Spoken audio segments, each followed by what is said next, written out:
Dear BBA students, good morning to all.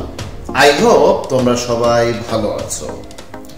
BBA এর অন্যতম core course হলো principles of finance. এই কোর্সটি জাতীয় বিশ্ববিদ্যালয়ের ম্যানেজমেন্ট ডিপার্টমেন্টের সেকেন্ড ইয়ারে, অ্যাকাউন্টিং ডিপার্টমেন্টের ফার্স্ট ইয়ারে, মার্কেটিং ডিপার্টমেন্টের সেকেন্ড ইয়ারে এবং ফিনান্স ডিপার্টমেন্টের ফার্স্ট ইয়ারে আছে। সুতরাং এই কোর কোর্সটি বিবিএ স্টুডেন্টসদের অবশ্যই শিখতে হবে, কারণ একজন ম্যানেজার হিসেবে তোমাকে অনেক ফিনান্সিয়াল ডিসিশন নিতে হবে। লাইক ম্যানেজার হিসেবে তোমাকে ইনভেস্টমেন্ট ডিসিশন নিতে হবে, কোন কোন পোর্টফোলিওতে তুমি ইনভেস্ট করলে ম্যাক্সিমাম রিটার্ন পাবে। এছাড়া ম্যানেজার হিসেবে তোমাকে ফিনান্সিং ডিসিশন নিতে হবে, কোন কোন সোর্স থেকে তুমি ফিনান্স করলে তোমার প্রতিষ্ঠানের কস্ট মিনিমাম হবে। এছাড়া তোমাকে প্রফিট ডিস্ট্রিবিউশনের সিদ্ধান্ত নিতে হবে, প্রফিটের কত অংশ তুমি রিটেইন করবে এবং কত অংশ তুমি ডিভিডেন্ড হিসেবে প্রদান করবে। এই সিদ্ধান্তগুলো তোমার প্রতিষ্ঠানের জন্য যেন অ্যাফোর্ডেবল হয়, আর এই সিদ্ধান্তগুলো নিতে হলে তোমাকে অবশ্যই প্রিন্সিপালস অফ ফিনান্স ভালোভাবে শিখতে হবে। প্রিন্সিপালস অফ ফিনান্সের মোট 10টি চ্যাপ্টারের মধ্যে একটি গুরুত্বপূর্ণ চ্যাপ্টার হলো টাইম ভ্যালু অফ মানি। আজকের ক্লাসে আমরা টাইম ভ্যালু অফ মানি নিয়ে আলোচনা করব। আশা করি তোমরা আমার সাথেই থাকবে।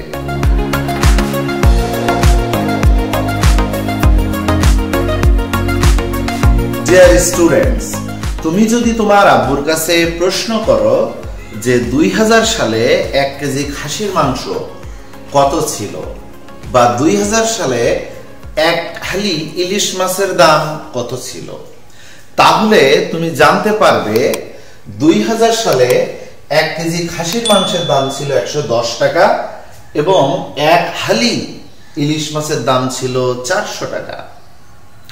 কিন্তু এখন যদি আমরা কম্পেয়ার করি তাহলে দেখব 1 কেজি খাসির মাংসের দাম 1100 টাকা এবং এক হালি ইলিশ মাছের দাম প্রায় 6000 টাকা। এই যে টাকার বৃদ্ধি, এটি অ্যাকচুয়ালি টাকার মানকে কমিয়ে দিয়েছে বা টাকার ভ্যালুকে কমিয়ে দিয়েছে। একই পরিমাণ দ্রব্য আমি 2000 সালে যে টাকা দিয়ে কিনেছি, এখন আমি তার 10 গুণ বেশি টাকা দিয়ে কিনছি।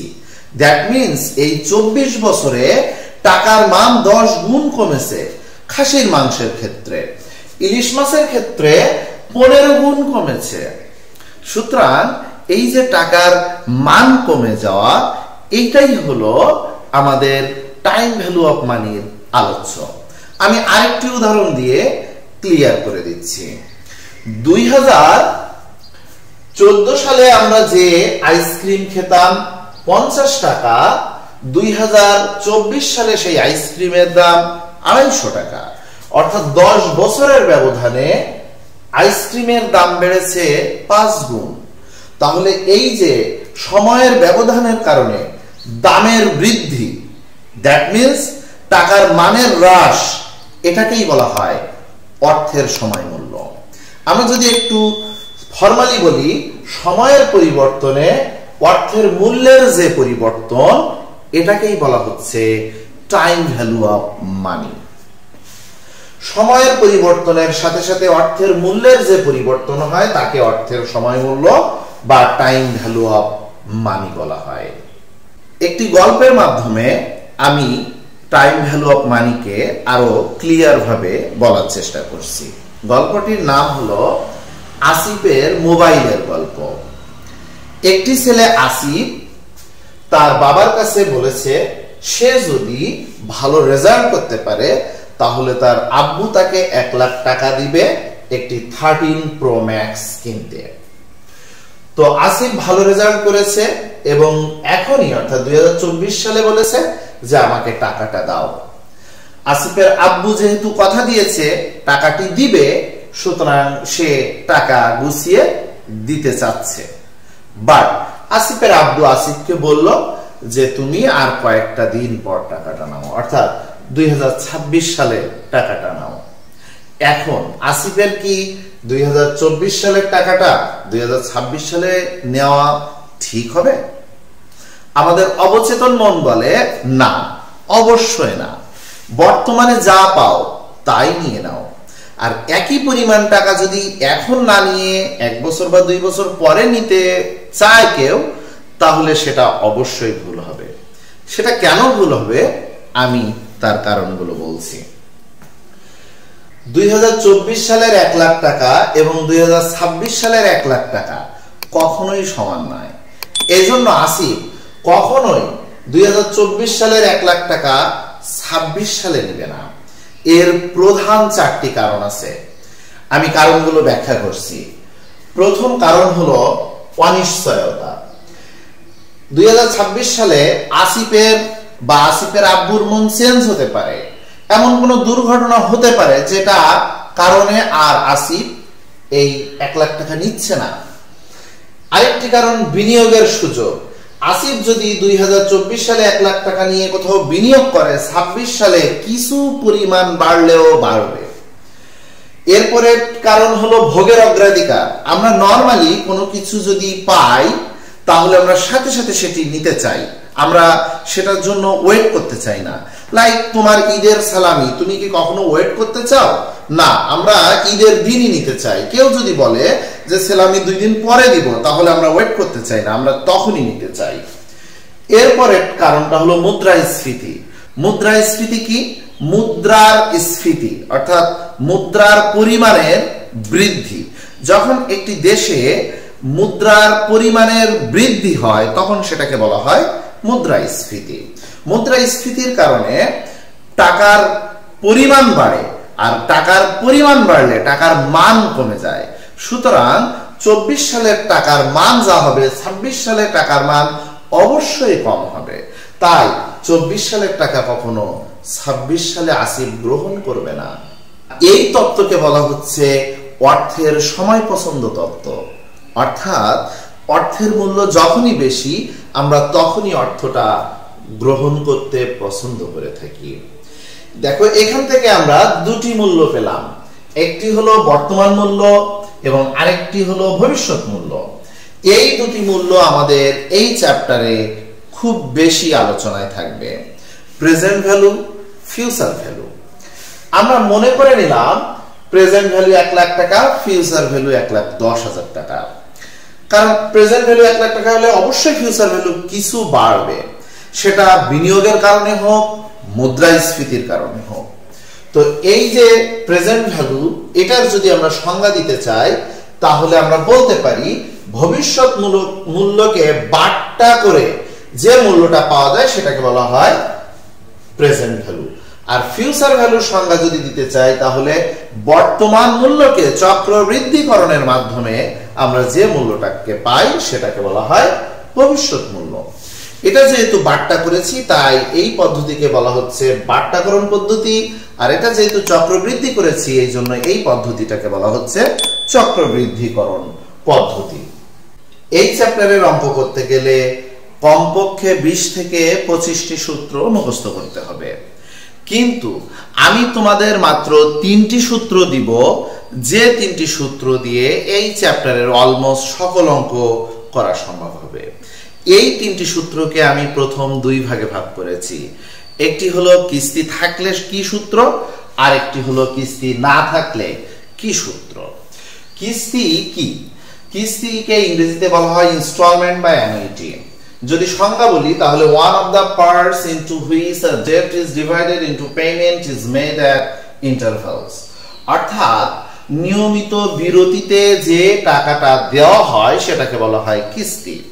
যেমন তুমি ব্যাংকে যদি নির্দিষ্ট বিরতিতে অর্থাৎ প্রতি মাসে বা প্রতি 2 মাসে বা প্রতি 4 মাসে বা প্রতি 6 মাসে বা প্রতি বছর এরকম নির্দিষ্ট মেয়াদ ভিত্তিক বা নির্দিষ্ট বিরতি ভিত্তিক তুমি কিছু টাকা জমা দাও অথবা ব্যাংক থেকে টাকা নাও, তাহলে এটাকে বলা হচ্ছে কিস্তি।